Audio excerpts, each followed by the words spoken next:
Oke, selamat malam Pak. Suara saya jelas, gambarnya jelas. Agak kusut sih si zoomnya tadi. Maaf, telat.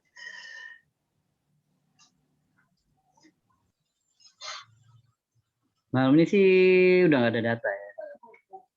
Ini nggak ada data, terus euronya naik lagi ya. Ini tadi pagi kan dia ada gap dan gapnya tertutupi dengan sempurna ya. Oke, malam juga Pak.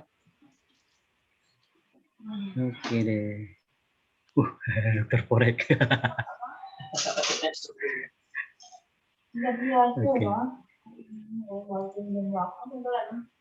Oke. Ini sih buat morning briefing ya, jadi saya pindahkan ke buat trading agak gelap. Silau pakai itu. Wah ini agak berlawan ya, euro masih terus naik ya, si poundnya malah turun ya. Gold dari sini template black. Oke. Kita pindahkan ke time frame 14 ya, mestinya sih menit 15. Ini juga menit 15. Ini pindah juga. Cuma Kanada saya jarang-jarang gitu kok. Kita jarang-jarang kan trading di Kanada itu. Kita siapin juga, agak jauh lah. Siapin ini di 5 menit. Ini juga Dow pindah ke 5 menit. Oke, udah siap. Terus biasa lah ini kalau di sini ya kelihatan trennya up ya ini. Yang di sini terakhir ya. Jadi saya support resistance-nya saya rasa ini. Terus ini pakai dua begini. Dengan tunggu breakout-nya, terus di pon juga sepertinya resistannya yang di sini. Ya kita runut aja lah dari, kalau yang supportnya sih yang terdekat ini yang terdekat nih. Terus resistannya ini yang tengah deh sekarang. Si gold juga kayaknya lagi gerak turun. Kita letakkan yang di sini aja. Ini. Oke. Dojon nanti ya 20, 25 dan 25, 20, 30 ada di sini. Nah, ini kita apa ya? Lihat dulu sebentar.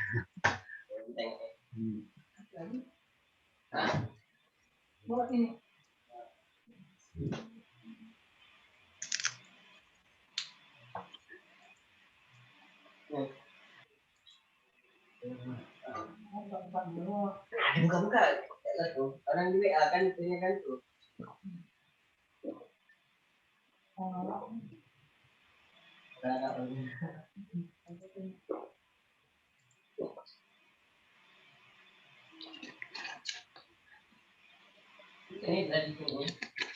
Oke, kita lihat di sini.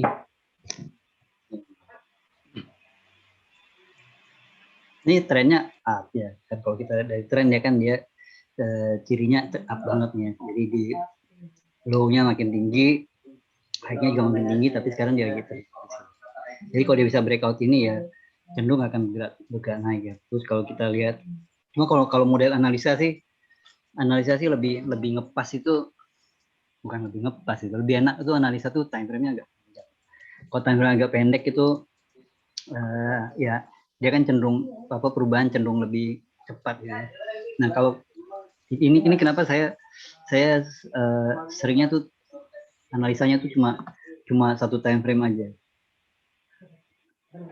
Soalnya kalau lihat di sini, lihat di time frame lebih panjang, dia ini kan masih mengikuti alur ini kan. Gitu alur ini ya, masih mengikuti resisten line ya. Jadi kita lihat dia masih bergerak turun ya. Ini kalau tajam begini sih dia. Terus juga jadinya dilema gitu kalau multi time frame tuh kadang-kadang dilema gitu. Di time frame panjang dia masih menurun, Sementara kalau di time frame pendek dia sudah terlihat naik, mana yang lebih dipegang. Nah, saya dulu gara-gara membaca satu buku aja sih, dia bilang ada tren di semua time frame, jadi kita yang nggak perlu terlalu pusing dengan time frame yang lain gitu. Artinya kalau kita mau fokus di satu time frame aja sebenarnya bisa. Cuma ya kadang-kadang kitanya sih yang ngerasa nggak lengkap itu. Kita ngerasa analisanya kalau nggak lengkap nanti hasilnya kurang sempurna. Jadi ini areal ini nih. Jadi sih ini kelihatan trennya masih up. Jadi terus hanya harga kemudian kan tertahan. Dia turunnya juga terhenti di sini. Nah, makanya kemudian saya tarik tadi garisnya seperti itu ya. Ke depan dia mau mana ya? Kita lihat deh kalau dia bisa breakout salah satu deh. Simpelnya sih begitu dengan siap-siap stop lossnya aja. Cuma di bawah ini kelihatannya udah bagus ya. Tadi pagi ya, agak kurang terlihat. Saya agak kurang perhati ini. Ternyata ini dia kayak triple bottom kan? Mana? Yang ini nih. Ini ya. Kayaknya kurang lihat saya. Tuh. Ini ya.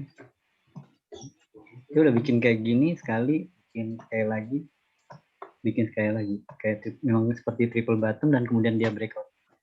Yang neckline-nya di sini ya. Ini kayaknya neckline-nya harusnya ini. Begitu dia breakout kan hasilnya boleh lah ya. Nah sekarang mau kemana dia? Nah, saya siapkan ini aja. Nah,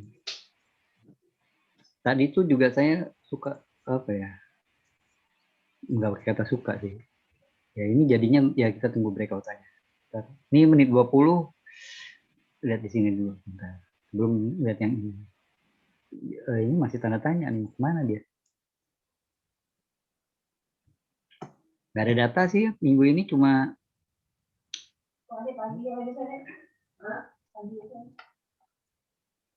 Duh, kan udah jam 9 aja ada existing home sales. Prediksinya sih bagus ya. Tingkat penjualannya masih positif gitu ya di fase COVID gitu. Penjualan rumah 6,55 miliar US dollar. Bagus ini. Ini rumah-rumah besar biasanya. Kalau existing itu biasanya rumah yang sudah pernah ditinggali. Susah ya nyebut rumah second tuh susah ya. Kalau motor second, HP second tuh bisa, tapi kalau rumah kok nyebut rumah second tuh susah.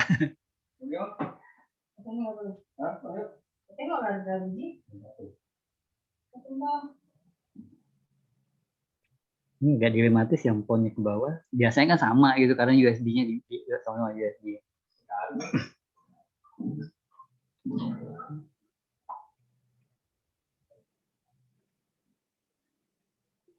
Nah, tadi apa?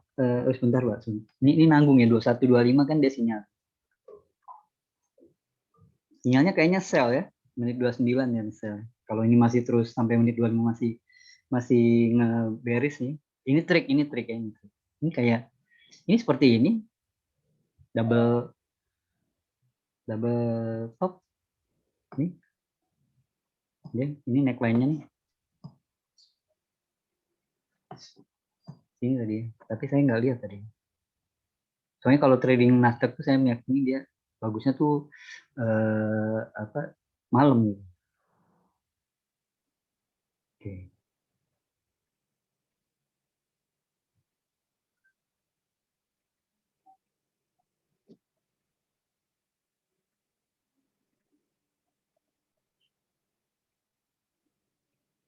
Oke, tunggu deh.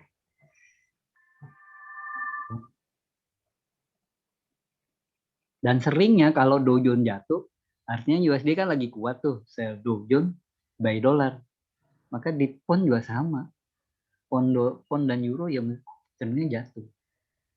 Cenderung bukan pasti.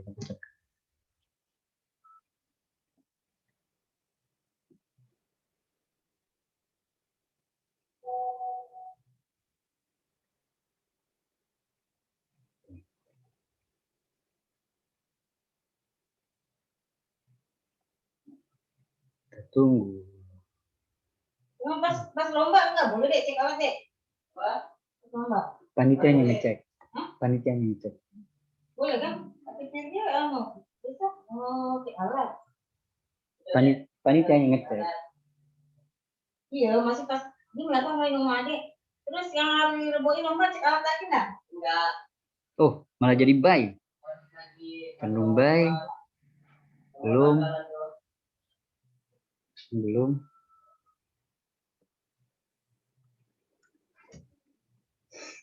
Oke, ini belum. Tunggu. Nah, ini sinyalnya baik ya, Nasdaq sinyalnya baik. Si Dojon masih sell. Biasa apa normalnya sih harus searah kan sama-sama indeks saham Amerika normalnya searah. Tapi beberapa waktu kita udah lihat dia sering juga berlawanan.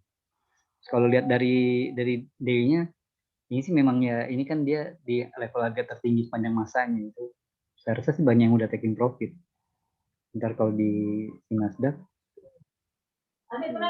ini terpengaruh oleh ini kan vaksinasi ya. 24. Wah, kalau kecil gini nggak ada sinyal. Wih, sell Dojon kayaknya nih. Sell Dojon kayaknya SL-nya di sini ya. Gold juga mau turun, yuk gold mesti breakout. Mau breakout enggak? Saya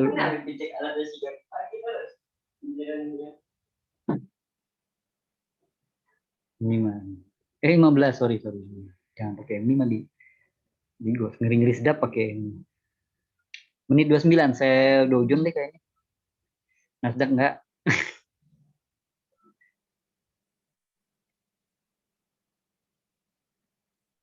Coba situ deh.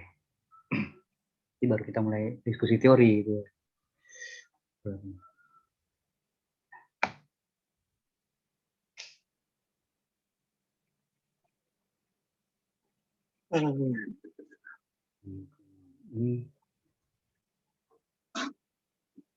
Ini kita mute dulu sebentar. Dojon ya, ini 29. Belum. Saya meyakini euronya turun deh. D-nya soalnya mengarah ke turun gitu. Bukan, nah ini hampatnya membelok. Cuma belum ada alasan dia mesti naik ya. Kita tunggu aja lah.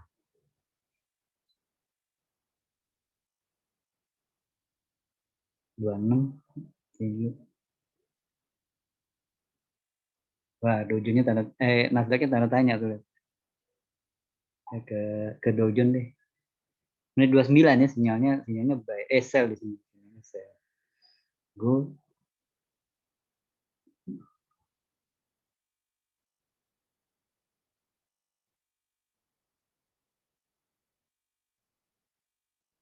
Nah, di gold kalau kita lihat gitu ya. Ya kan saya batasi pemandangan. Jadi saya ngeliat trennya dari sini aja. Jadi yang ini aja yang saya lihat aja. Apa ya itu dia teorinya yang itu. Ada tren di semua time frame itu sebenarnya pengertian standarnya suka-suka kita ngeliat tren gitu. Subjektivitas gitu, subjektivitas. Tren itu sebuah subjektif gitu. Tergantung tradernya mandangnya dari mana.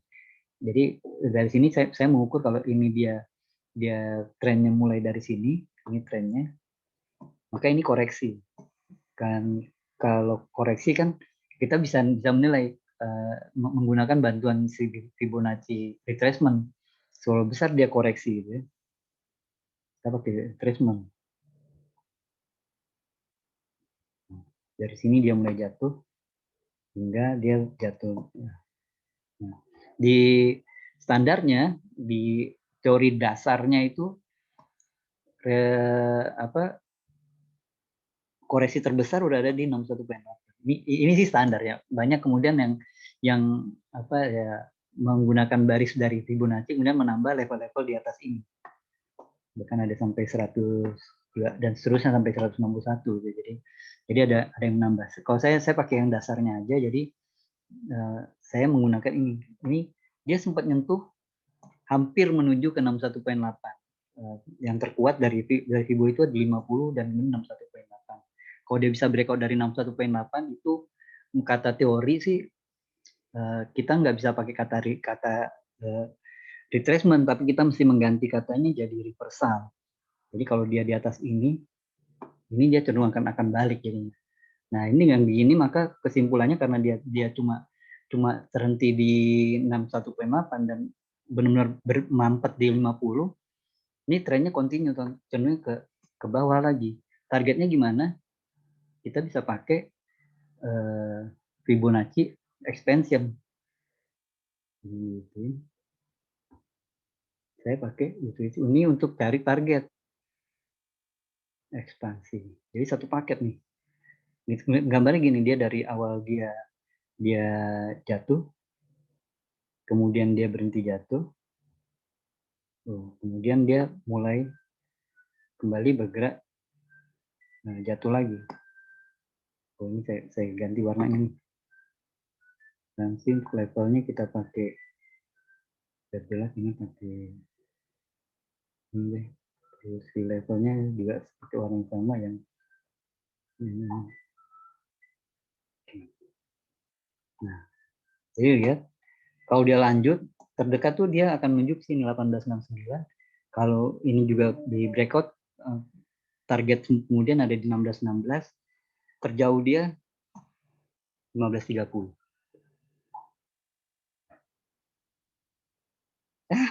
Lewat ya Dow Jones tadi mau nge-sell nggak jadi ya. Nah, sekarang nah ini kita pakai model yang itu deh. Ini dia opennya kita tandain. Opennya juga kita tandain. Kemudian kita cari support resisten dari situ. Salah. Kemudian support resistennya berarti yang paling deket ini. Naik dikit. Oh sama aja, mending di sini berarti. Di sini supportnya pendek ya, kecil. Ya udah ini deh. Kita tunggu deh, tinggal dia breakoutnya mana. Ini juga. Nasdaq ini tunggu breakoutin ini saya rasa jadi si resistennya di sini ada nih sebenarnya, tetapi ada deretan kecil ya, jadi nggak usah seperti ini. Kita tunggu deh bisa breakout nggak dia, menit masuknya ya ini 5 menit ya, jadi ini nanti menit 34. Kalau dia ini menit ini kita abaikan, menit 39 nanti kita aksi di Dow Jones Nasdaq. Nah ini lihat, ini Duckworth cover, ini Duckworth cover nih. Ini Duckworth cover nih. Duckworth cover itu kan ya, ini ada candle bullish-nya, kemudian ada kayak dia menutupi sebagian dari candle bullish. Sebagian aja yang ditutupi, nggak penuh, tapi sebagian aja. Itu namanya Duckworth cover. Kalau Duckworth cover tuh terjemahan dasarnya tuh mendung. Nah, entry-nya kapan? Entry-nya di candle yang ini. Bila dia jadi candle bullish, bearish. Kalau bearish itu artinya hujannya beneran turun, kan mendung. Nah, jadi entry-nya mesti benar-benar hujannya mesti benar-benar turun, baru kita masuk sell.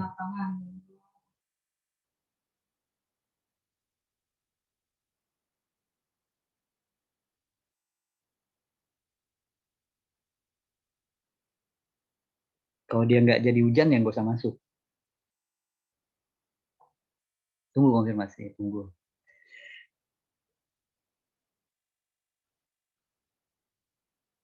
Itu tadi dikit tentang itu. Nah, saya memang ini kalau yang saya lakukan ini adalah price action. Jadi kita kalau price action lebih, yang saya pahami sih lebih cenderung ke arah trading manual. Artinya kita nggak pakai pending order, Pending order, kenapa saya nggak mau pakai pending order? Karena saya nggak bisa memastikan tuh, pertama tuh warna ya, atau bentukan candle itu, saya nggak bisa pastikan. Misalkan kayak gini.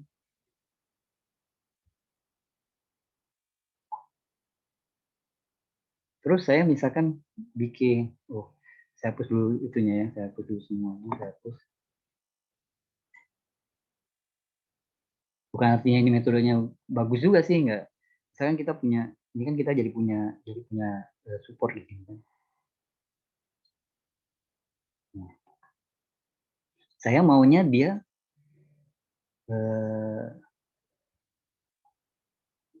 misal nanti ini jadi bodinya begini. Nah, saya maunya jadi begitu. Nah, kalau saya pasang aja, saya pasang aja, saya pasang limit or apa buy stop lah ya, sell stop di sini, sell stop di sini. Itu kadang-kadang yang terjadi, yang kadang-kadang yang terjadi bisa jadi kayak ini. Mana? Yes, bisa jadi yang terjadi adalah, kok ini gimana sih? Yang terjadi dia cuma begini. Order kita kena, kemudian dia melesat naik. Itu kenapa saya kemudian jadi nggak mau pakai ini, nggak mau pakai pending order, karena kadang-kadang tuh dia kenanya itu ya terlalu awal gitu dari time frame tuh dia udah langsung kena set, karena kita kadang lihat ini jadi bearish gitu ya, jadi bearish. Ini biasanya sih beberapa waktu tuh dia turunnya kencang, tapi nanti mendekati berakhirnya time frame dia balik. Nah, itu yang kusut tuh jadinya tuh kan, jadinya ya udah saya cenderung pastikan dia benar-benar lewat gitu.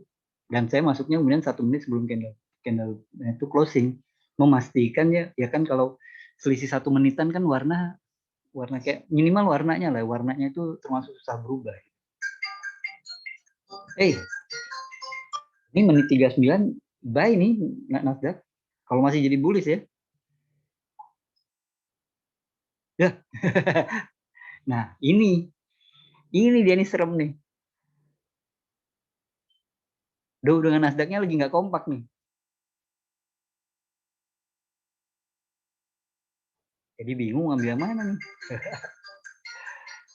Kalau ini menit 44. Ini bisa aja kita posisi buy SL-nya sini. Di 17.30 ya, selisihnya apa resiko 4 poin ya. Menit 44 ya, menit 44. Jadi ini kita anggap dia gini. Ini trennya kan, ini trennya. Nah, ini biasanya kalau yang nambahin, wah ini kan berarti kan sekitar 74-an. saya nggak pakai tambahan, tapi ini kelihatan 61-nya itu nggak berhasil ditembus itu. Nggak, ini berhasil tembus tapi nggak dikonfirmasi, dia malah balik lagi. Jadi 61-nya ini masih kuat di Hansa PM gitu. Jadi kita boleh aja ambil positive buy, ya boleh aja sih, nggak ada larangan gitu. Positive buy, stop loss-nya terdekat di sini di 17.30 SL-nya, atau kalau ragu mungkin masuknya di 17.27 SL-nya. Ya, jelas kalau ditokek 17.20 17.27 loss-nya akan lebih besar ya. Fibonacci kita nggak usah lihat. Seperti ini. Terus targetnya gimana? Bisa pakai ini. Karena bisa mengakalinya juga langsung. Nggak mengakali sih. Ya biar kesannya keren aja, kita tutup yang satu tarikan udah tahu tuh, tinggal dia. Nah, mau lihat nyampe nggak dia? Ini TP, ini TP. SL-nya kan udah jelas di sini.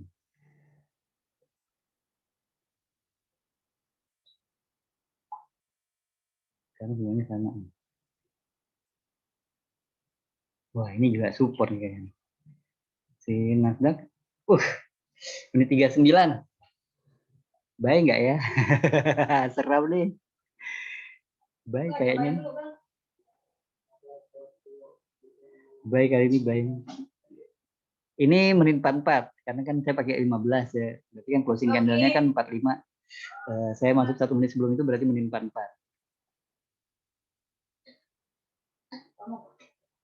Wih, jadi gini, Pak. Ya, Pak. Ini.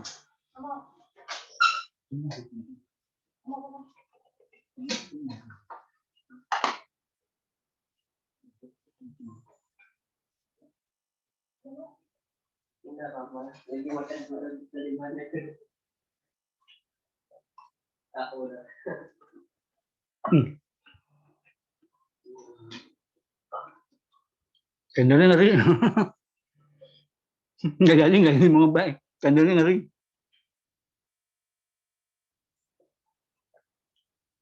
Nggak mau nonton juga, kita lihat dia breakout gitu langsung hajar gitu. Kok kalau candle model begini yang ngeri.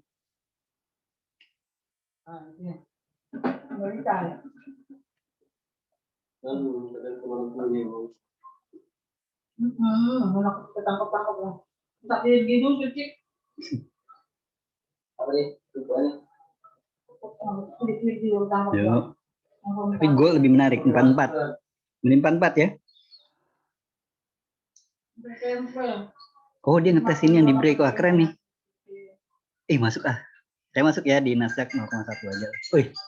Buset, 1. 39. Aduh, warnanya saya lebih suka kalau dia jadi bullish gitu. Ini berarti saya cari detik-detik agak deket gitu ya.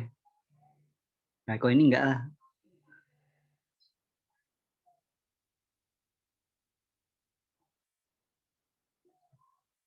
Ngeri-ngeri sedap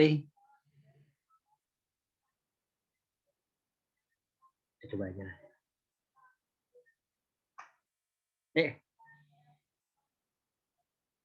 Ya, oke lah. SL-nya taruh dulu.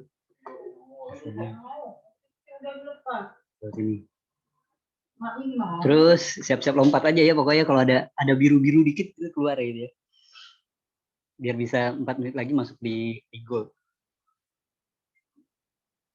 Oh, makanya Jakarta. Ayo. Kalau pakai si itu tadi ekspansi sih.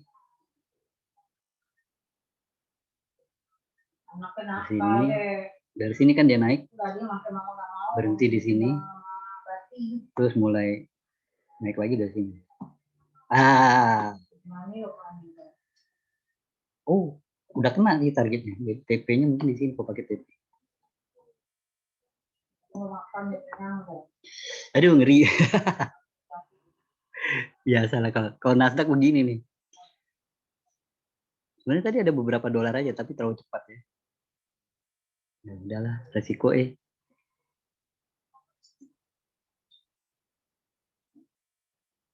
Ini dojonya nih balik nih. Tuh kan.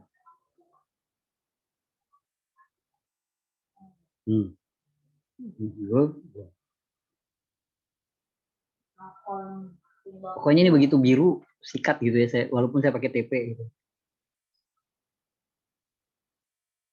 Ayolah. Ini.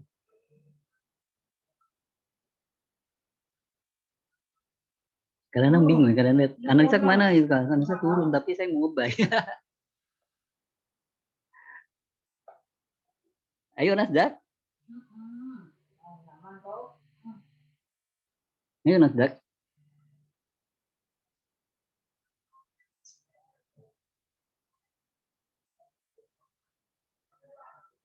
Nah.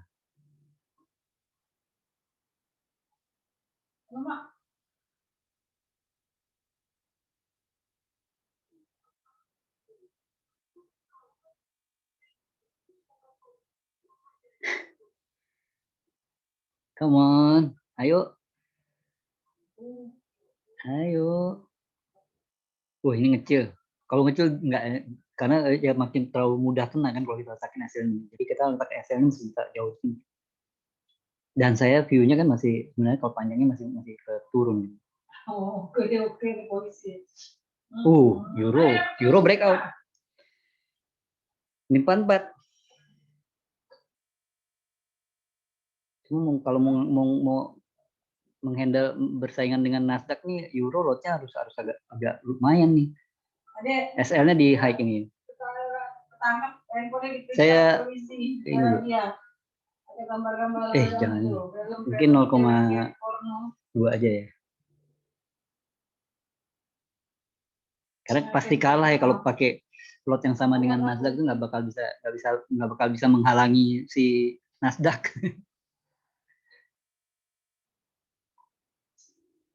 Nah, goldnya serem. Nggak jadi ke gold. Euro lebih kelihatan dia. Nah, ini dia lebih kencang powerful. Terus ini candle kedua gitu. Kemarin kita belajar, kita bukan belajar, kita bahas yang 1% candlestick itu kan. Nah, ini candle kedua nih kayaknya.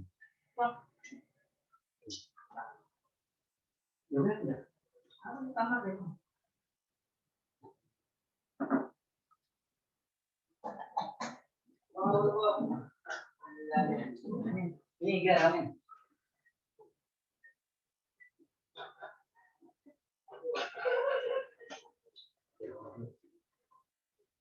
Ya, ini 44. Udah. Saya ke euro. SL.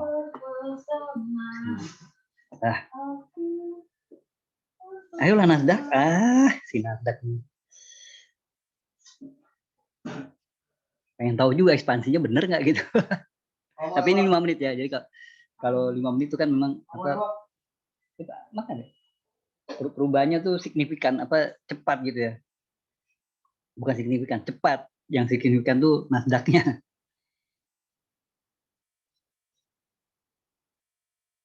Perubahan poin itu memang besar gitu si Nasdaq. Jadi saya dengan equity yang hari ini saya pakai agak minim ya memang serem.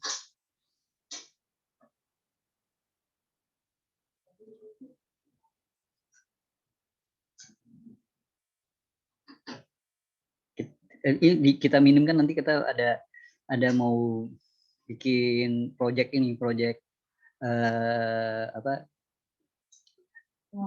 THR trading cari THR gitu. Trading buat lebaran. Namanya belum das apa namanya asiknya gitu. Tapi marginnya nggak banyak gitu. Margin mepet buat cari lebaran gitu, buat cari di lebaran. Kalau pakai margin gede ya ngapain gitu kan. Mendingan margin ini pakai buat lebaran beneran.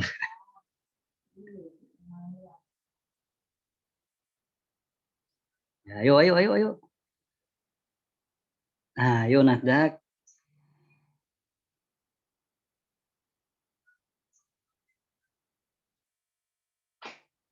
Ini memang dilematis gitu. Dilematis kalau kayak gini ya. Kan kalau ngikutin teori kalau dia ini naik ya kita nge-buy, tapi nyatanya pas yang saya lakukan adalah saya justru nggak nyari posisi sell-nya itu saat dia breakout ini. Kenapa? Resikonya lebih kecil Pak. Ini resikonya di sini gitu. Kalau salah ya balik badan. Kalau salah kena stop loss berarti gitu aja sih. Poundnya masih lanjut nih kayaknya. Tuh, untung aja nggak jadi. Nasdaq-nya. Hai ya.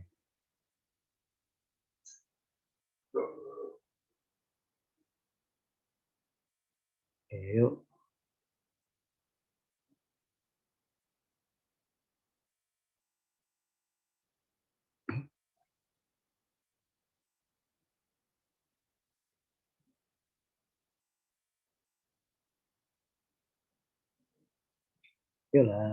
Ayolah Nasdaq. Kalau euro sih agak tenang gitu.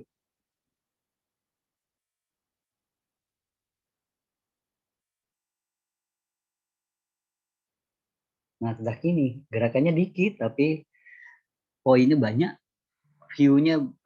value-nya besar. Dow Jones-nya naik. Ini hapus saja. Kita pakai gini. Dia breakout nih. Mantep nih. Euro-nya jadi terpengaruh.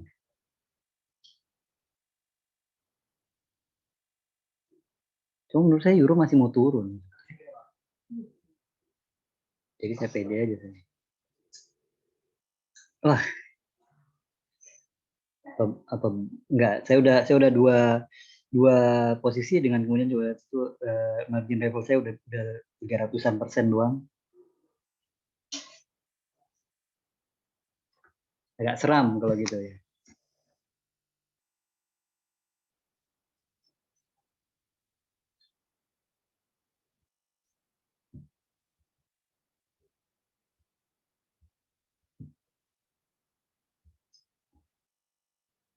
Non. Si gurunya.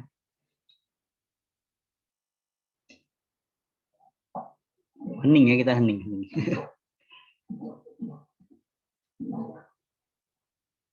Kalau lagi minus hening, kalau lagi minus hening.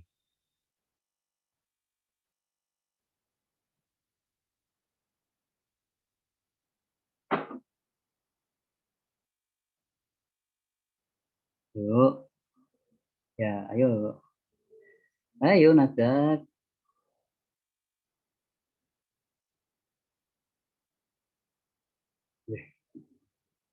Kok tadi masuk kena nih.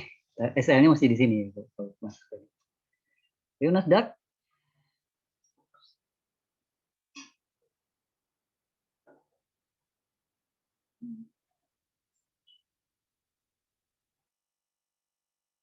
Ayo, Nasdaq, come on.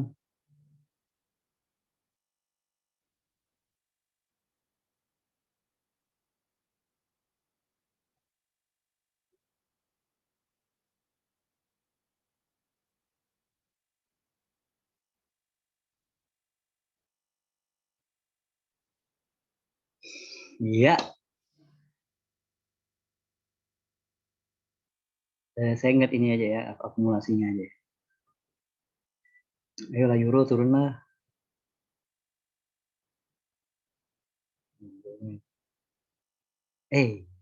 Akhirnya Nasdaq. Belum akhirnya, belum. Ayo, Nasdaq. Mulai deh, mulai deh, mulai. Mulai. Ayo, Nasdaq. Saya pakai TP tadi kan. Saya mau menguji si Fibo ekspansinya tuh. Benar nggak dia?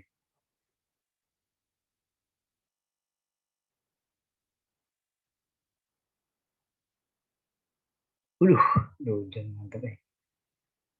Euro. Ya, euro balik lagi.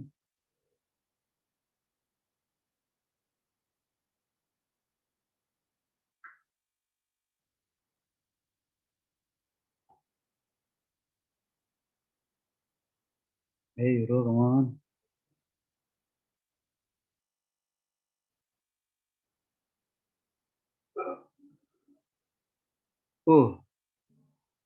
Mendingan Dojon tadi ya.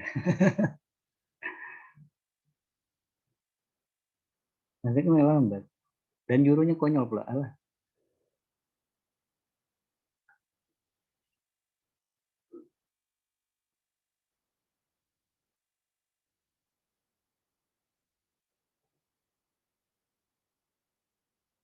Ya.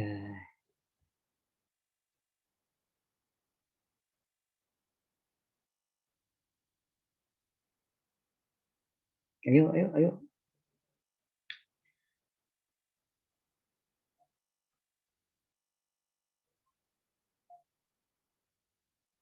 Ya.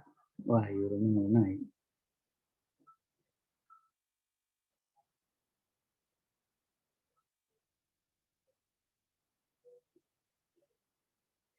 Ayo Nasdaq. Kalau yang cuma ngikut Nasdaq aja boleh lompat deh. Saya pakai TP aja gitu. Aduh, euronya malah naik pula.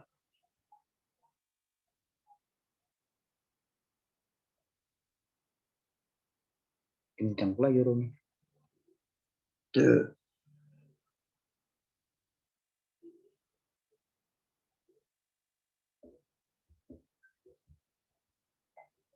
Tunggu, yuk, come on.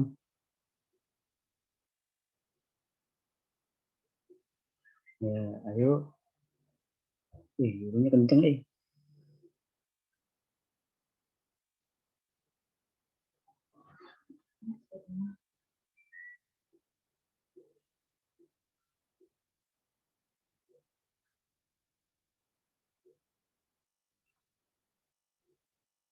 Ya, ayo euro. Turun lagi lah. Ini jadinya ada supportnya bukan di situ. Supportnya jadi ini. Malah posisi saya jadi punya supportnya. Belum. Saya belum bisa ngerubah supportnya. Kenapa? Karena kan ini baru masih di sini ya. Nanti kalau dia udah menit 59 baru saya boleh pindah. Oke.